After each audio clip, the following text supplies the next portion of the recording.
මේ බලන්නකො අද මම ඔයාලට අරගෙන ආවේ වැව් මාළු කරියක් කළු පාටට රසට ඇඹුලට හදාගන්නේ කොහොමද කියලා.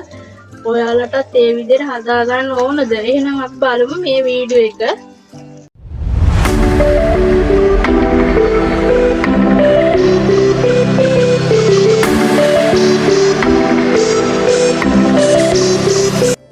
ආයිබෝවන් සුබ දවසක් ඔයාලා හැමෝටම. මම අද අරගෙන ආවේ වැව් මාළු කරියක් හදාගන්නේ කොහොමද කියලා. මුලින්ම මම අරගෙන තියෙනවා වැව් මාළු 500ක්. අපිට සෝදලා අරන් තියන්නේ.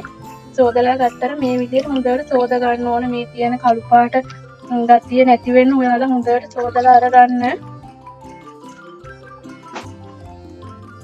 මේ විදිහට හොඳට සෝද ගන්න.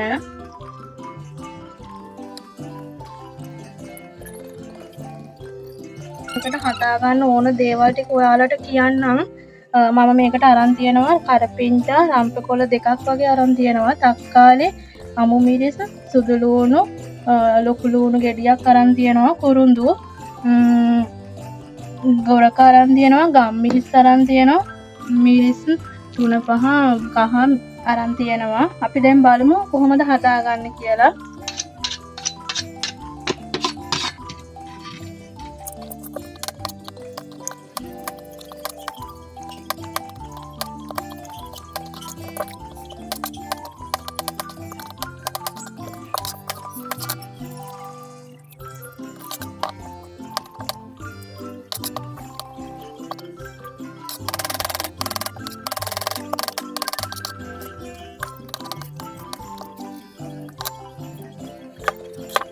දැන් මම මේ වගේ හට්ටියක් ලිපේ තියලා ඒකට තෙල් ටිකක් දාගන්නවා. තෙල් ටික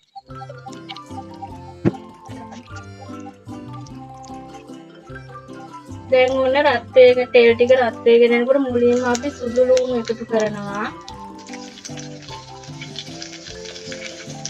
සුදු ලුණු ටික රන්වන් පාට වෙනකම් පොඩ්ඩක් බැද ගන්න. ඊට පස්සේ මම ඒකට එකතු කරනවා රම්පේ. ටිකක් මේ විදිහට හොඳට බැදෙනවා. දැන් එකතු කරගන්න කරපිංචා.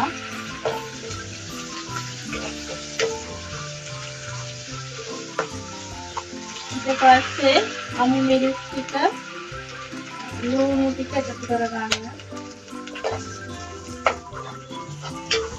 ඇත්තටම ගොඩාක් හොඳ සුවඳකුත් වෙනවා.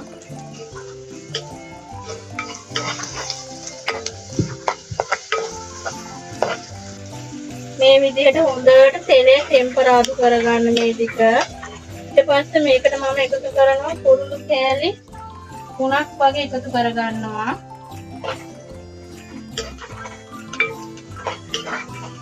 තක්කාලි ටික, තක්කාලි ගෙඩියක් තමයි මම කපලා අරගත්තේ. මේ ටිකත් හොඳට තෙල් එකේ හොඳට ටෙම්පරාදු කරගන්න. මම දැන් ඕන්න හොඳට මේ ටික ටෙම්පරාදු කරගෙන ඉන්නේ. දැන් ඕන්න මම විනාඩි 5ක් විතර මේ ටික වහලා තියෙනවා. විනාඩි 5ක් විතර ඔයාලත් මේ ටික මෙහෙම වහලා තියන්න. දැන් ඕන්න මම මේ විදිහට ඇරලා බලන්න. ඔයාලත් මේ විදිහට ඇරලා බලන්න. දැන් හොඳට ටෙම්පරාදු වෙලා තියෙන්නේ. දැන් මම මේකට අවශ්‍ය කරන අනිත් දේවල් ටික එකතු කරගන්නවා. කහ වැඩිපුර දාගන්න එපා. කහ හැඳි කාලක් වගේ දාගන්න. අමු 3-5 හැන්දකට අඩුවෙන් ටිකක් එකතු කරගන්න.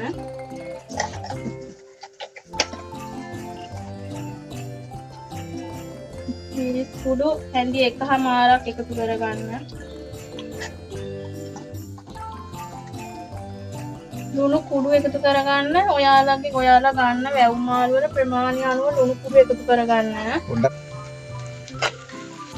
දැන් මේ ටික මෙහෙම දාගෙන අපි කපාගත්තු මාළු ටික මේ විදිහට අතුර ගන්න.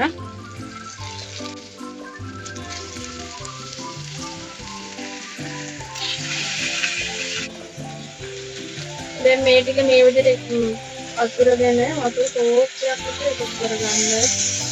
වැඩි වතුර එකතු කරගන්නත් එපා. හැන්දෙන් මේ ටික මේව කරගන්න එපා. මේ පොඩි වෙන්න බලනවා. මේ විදිහට අතට අරගෙන මේ විදිහට අතින් පොඩ්ඩක් මේ විදිහට කලවම් කරලා තියන්න. දැන් මේ ටික මෙහෙම කලවම් කරලා අපි විනාඩි 7ක් විතර වැව් මාළු ටික තඹ ගමු. වැඩිපුර තඹ ගන්න එපා. වැව් මාළු එහෙම වුණොත් කැඩෙන්න බලනවා.